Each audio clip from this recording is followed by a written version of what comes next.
A reverend. Was he? Oh. He was a reverend. An ordinary priest. Just a reverend. Felix Orji. It was here he was made a canon by MIMS. Here in the United States? Here. And taken to Nigeria to be made a suffragan with Dobbs. Hello, viewers. Today we have in our program the Venerable Professor Joe Mokwe, who will be speaking to us about Church of Nigeria mission to North America. Prof, how are you today? My Venerable, I guess I'm kind of doing well in view of all that's going on in our mission work. Yes, it's our desire to interact with you today to throw more light on the mission, Church of Nigeria mission to North America, because we are aware that you are one of the pioneers of this mission. You were here from the beginning, you saw it all. So it's our desire to educate the general public how this came about and what really happened. So this is why we have you here, sir, today. Well, Dave, it's been a long journey. While we are still living in Bancroft Hall at Columbia University as a student, I began scouting where we can get a good Anglican church. And so I got involved with the work in the Cathedral of St. John the Divine, right across from the university. That's the real seat of the Diocese of New York. And got to know Bishop Moore at that time, the late Bishop Moore, who was then Bishop of New York Diocese. And when he retired, and Bishop Grind took over. So they were all people who we as students at Columbia used to, dance around those days. We'll go to the cathedral and so forth. Then when I did graduate, I began working also as a professor here in New York City. And during the time we're trying to extend our campuses, I got involved with the Reverend Father at St. Paul's Church here, who has gone to be with the Lord now. And good man. So I began supporting him. And eventually, that's where I did my diaconate work in those days. So that's how I got involved with the Episcopal Church here in America in 1982, 83, 84. Yeah.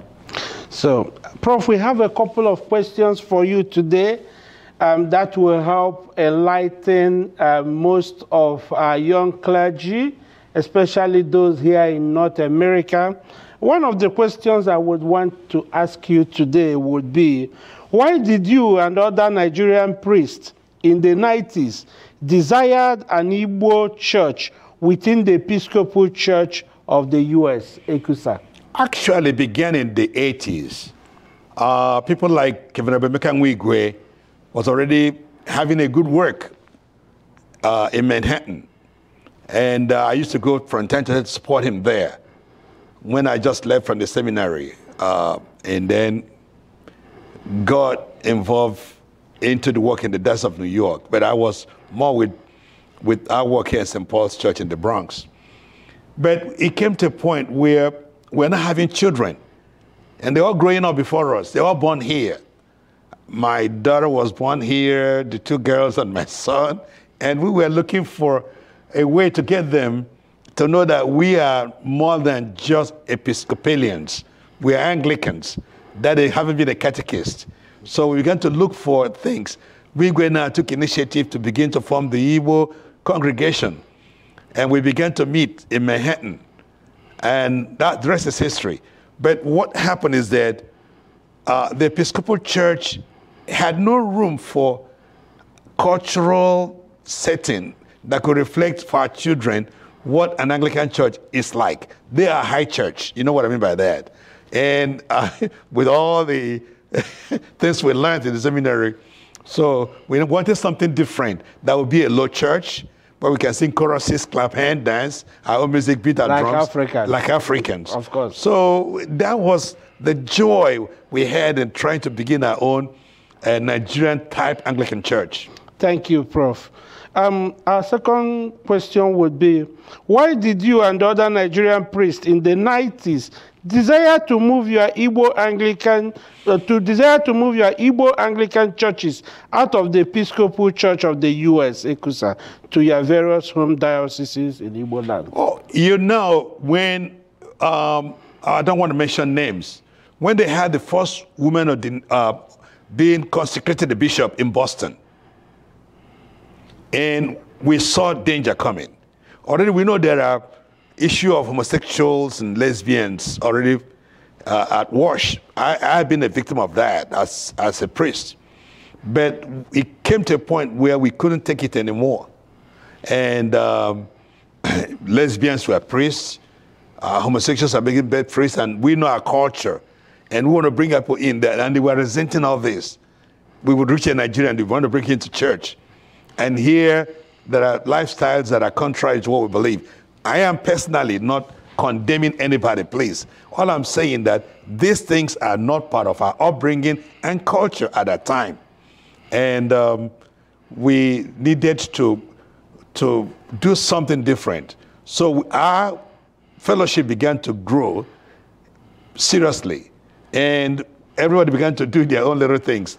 We felt that we're going to leave Episcopal Church and have a Nigerian type Anglican church. But we had to be under a bishop. If you're going to be Anglican, right or wrong? Correct. We got to be under bishop. Correct. So when we put together our fellowship here, we christen it Igbo Anglican Church, but we need to be with our bishop back home.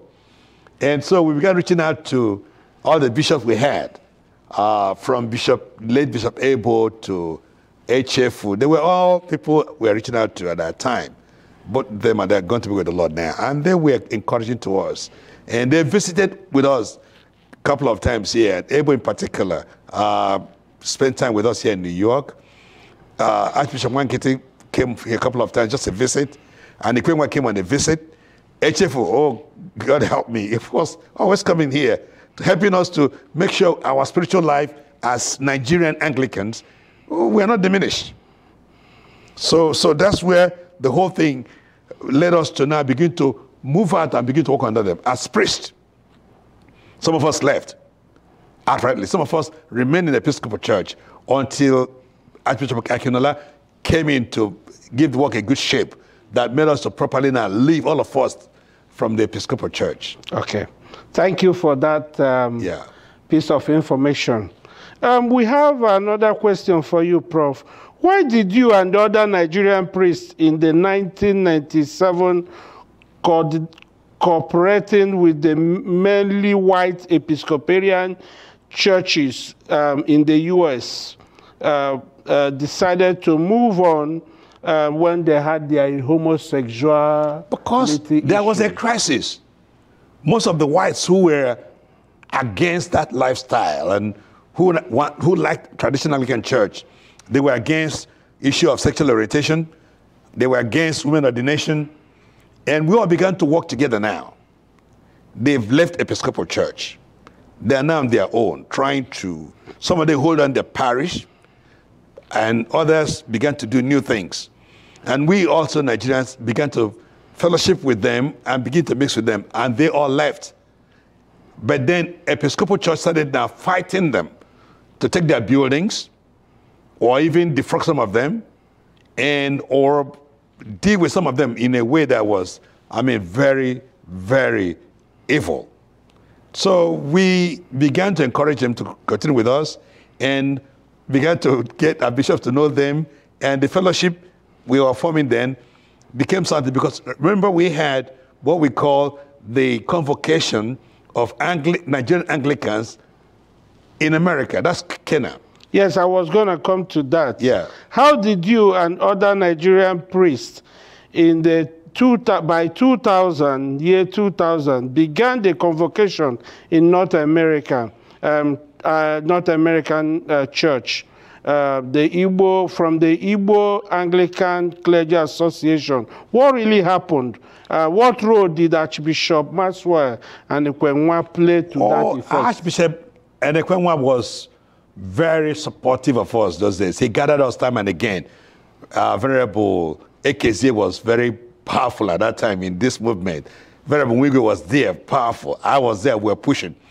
So to get ourselves together, don't forget that this time, those in Houston had even broken off on their own, and the Igbos there formed the first Igbo viable Anglican church in Houston.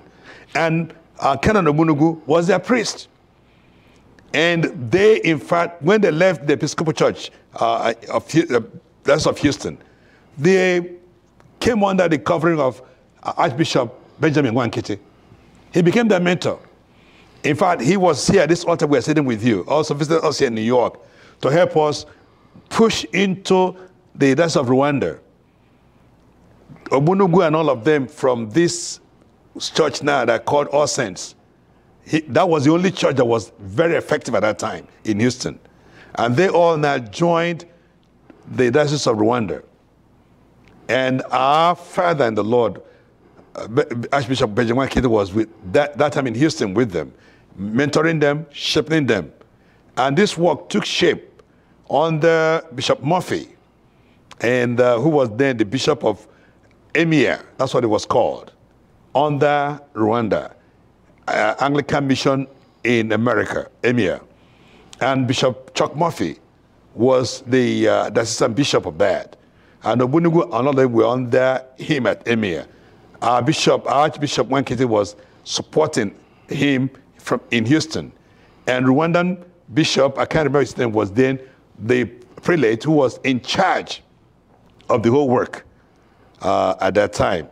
So the work moved on, and we had a good time with them at that time. And I can tell you, it was very powerful. I think it was about 2003. All this were taking shape in North America here. Okay, thank you for this information. I'm sure our viewers will be more interested to know how the Nigerian church actually became one of the powerful leading mission here in North America. Prof, in view of your explanation, can you throw more light to educate our viewers more on how this church this fellowship finally grew from Igbo Anglican churches to Igbo fellowship, and from the Episcopal Church, all that you have explained? How did you finally arrive at Kenan? Kenan, right? Yes, it was C-A-N-A, Kenan. That is a convocation of Anglicans in North America. That's much later. Because what we had then was convocation of Nigerian Anglicans. It was Kenan too, but it was convocation of Anglicans who are Nigerians, Nigerian Anglicans. It's convocation of Anglicans in not Nigerian Anglicans, really. So who and who were those? Remember, there was nothing for us to hold to. We held on to each other by forming the Fellowship of Igbo Fellowship of Nigerian Igbo Clergy. That was the most powerful thing we had. It still exists until today. But lose this Fellowship of Igbo Nigerian Igbo Anglicans clergy, Nigerian Igbo Anglican clergy, was very powerful. He held all of us from Houston. We gathered ourselves from all over the whole nation. So with that, we were very powerful. Those in Houston were doing their things. In New York here, Charles Samuzi and others in North Carolina, South Carolina, Washington, D.C., we are moving on. But what happened? When the whites now left, they had no home. And most of them didn't feel quite comfortable joining Rwanda with Chuck Murphy, for whatever reason. But Bishop Mims, later Bishop Mims, there was Canon Mims. He was with us as a Margaret in New York. We were under the Diocese of New York. Then he got a posting and I got a good job at Roro in Virginia. Now, I believe he and our then primate must have been schoolmates at Virginia Theological Seminary. And so they knew. So he was one of the leaders of the movement that left Episcopal Church. They had a home. Under the Bishop of Pittsburgh, they were looking where to patch their net. Please, Prof, may you make us understand the role Archbishop Nwankiti played to this effect and to constitute this mission in America? Because we had no home diocese than going to Nigeria, all of us, we had to have a confirmation. We normally invite the bishops to come here and do the confirmation for us. We had no diocese. Well, we have a pocket of Anglican churches, Igbo Anglican churches, in Igbo language. In Igbo language, all of us.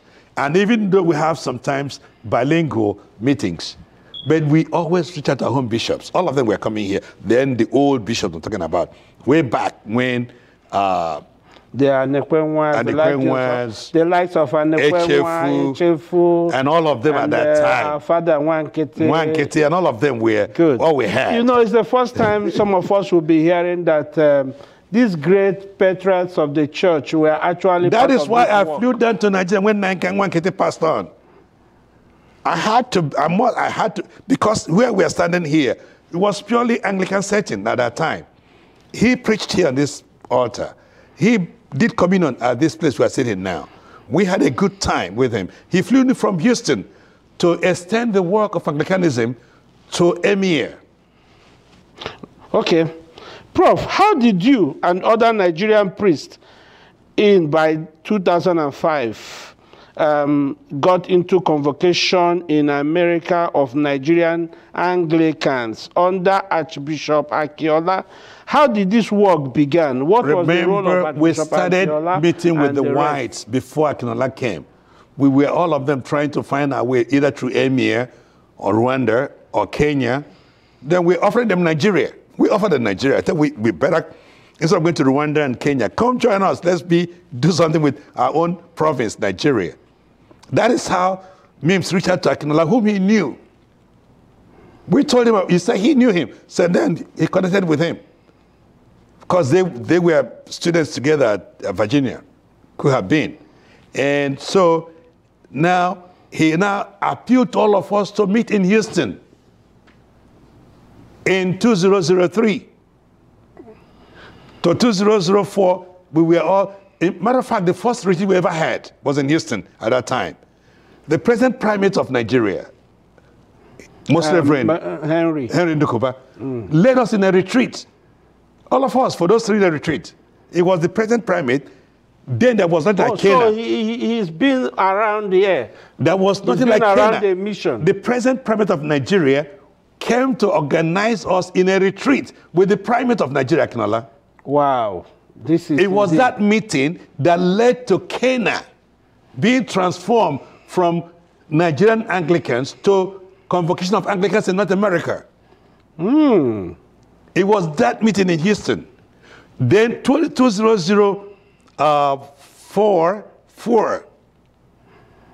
in New York here, we put together the gathering of both Bishop Mims, then it was Canon Mims. I was a venerable. He was a Canon Mims.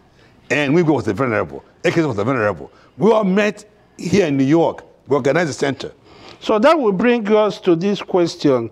How did we arrive at Kena East, Kena West, ADOTT that later turned into ADOTW? Well, ADOTT, all I can say, it was the 3 dioceses that we had that later. It was in that meeting that eventually Nigeria chose Mims. I don't think Archbishop knew him. I think only Archbishop Akinola that knew him.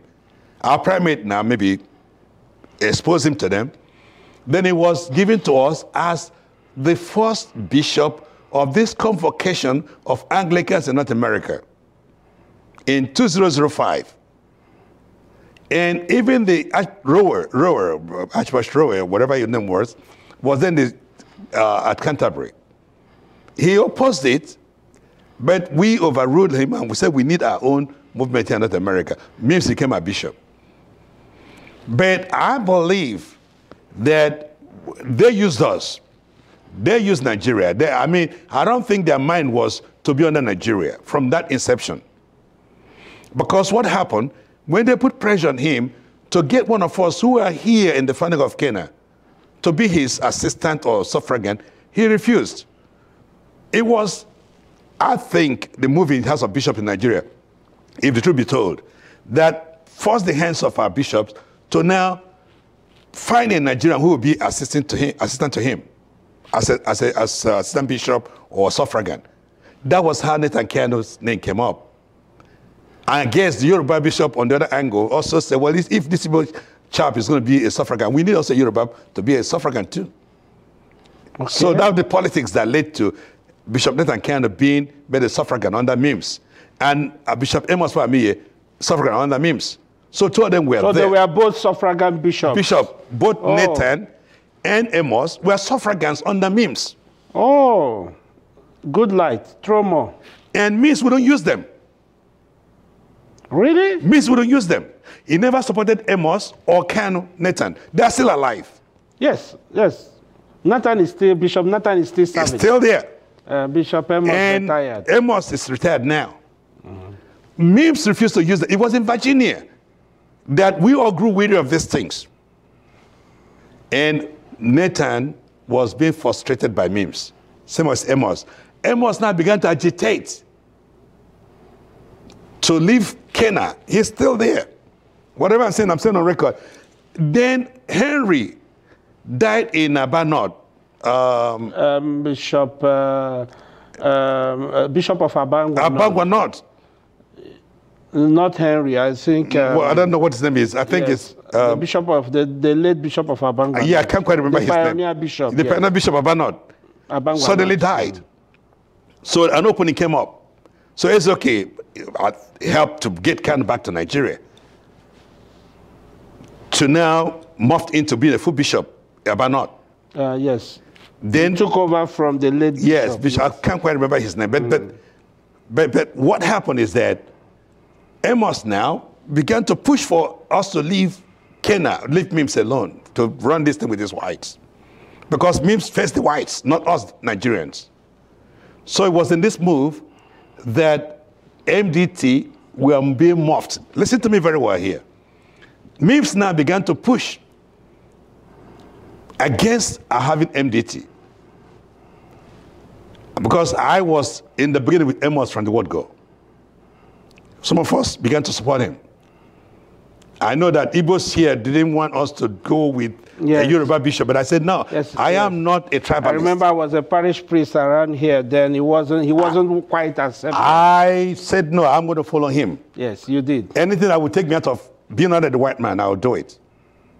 It was in that move that Nigeria wanted to replace Canada, left for Nigeria. The pressure was on. I don't know how he arranged with Orji. I don't know where he got information with Orji. And brought Orji from Canada to us here. Who brought Orji? Mims. Mims, okay. I wouldn't go into that whole confusion. So Orji wasn't actually part of the work. He was never here when we were fighting and the Episcopal Church and dealing with all that whole thing. He wasn't here.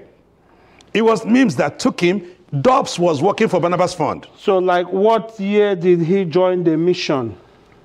It must have been, I'm not quite sure of the date, but... I know you may not be specific. But it's almost like 10 years later. Wow. We're about 2010, 2012, somewhere in that realm. Wow. Why the mission started by... 2005. Wow. Almost 10, 12 years ago before that time he came here. But what I want to say, without mixing up my dates, is that if you went back, I didn't have it here. Google it. When did MDT start? That will give an idea when this guy surfaced here. In that push to create MDT, just a year before MDT was formed. So did he come here as a suffragan bishop, or was he a bishop? He was a reverend. Was he? Oh. He was a reverend. An ordinary priest. Just a reverend. Felix Orji. It was here he was made a canon by Mims. Here in the United States? Here.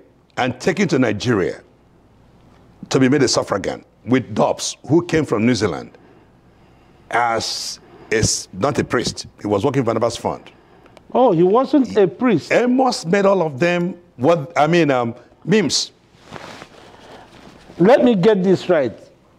The then Bishop of Kenya East came to the United States not as a priest. Under Mims, he was made a priest and taken to Nigeria to be made a bishop. Wow. Things unfold that quick? Yep. And we were here championing Kenya. And we understand this. But then MED has already been formed. So these both bishops are no longer with the Nigerian mission. Because I believe, from what we understand I believe now. they came in with MIMS on a ground that is unknown to Church of Nigeria. I never thought that they had Nigeria in mind. We were a vehicle for them to get to where they are today. I'm bold to say that. Church of Nigeria is just a vehicle for MIMS, who is now Bishop of Pittsburgh, and RG, who is now a bishop of whatever new name they have. Nations for Anglican Diocese of all nations. And Dobbs now, who is Living Waters or Living Word Diocese. Living whatever. They all left the mission. Because they were not part of the mission. That is a mistake Church of Nigeria made. Without vetting these people very well, that they didn't have Nigeria in mind. We were just a vehicle. And I'm bold to say it. So, to bring us to a conclusion, this mission actually began to gather Nigerians in the U.S. to have us worship in our language, in our culture. That was the whole thing. And to take us out from the erroneous teachings of the Episcopal That was the Church. objective. And this was the actual objective of the mission. The ones they came and joined us. The ones who were deporting, disaffiliating from ECUSA, came and joined us. So, Church of Nigeria is actually the brain behind the new move here in the U.S. It was not Nigeria. The new Anglican move. It was not Nigeria. So there was nothing called Kenya. No, it was not in Kenya. Kenya began with our own name. So Kenya began, from what you are saying, it began with the Nigerian mission. Convocation of Nigerian Anglicans. So the original Kenya was convocation of Nigerian Anglicans in America. And not was nothing. Nigeria was in that name. Not America. No, not America. It was convocation whatever it's called. Nigerian Anglicans of Nigeria in North America. Today, what is it called? What's the canon? Convocation of Anglicans of North America. No more Nigeria. So they removed the Nigeria. Ask anybody. Oh, viewers, this now brings us to the end of today's conversation. We believe that Professor Joe Omokwe have thrown more light. Follow our page, like and share the video so others that do not know about the Nigerian mission, Anglican mission in America may come to know it. Thank you and God bless you. Thank you so much. Thank you.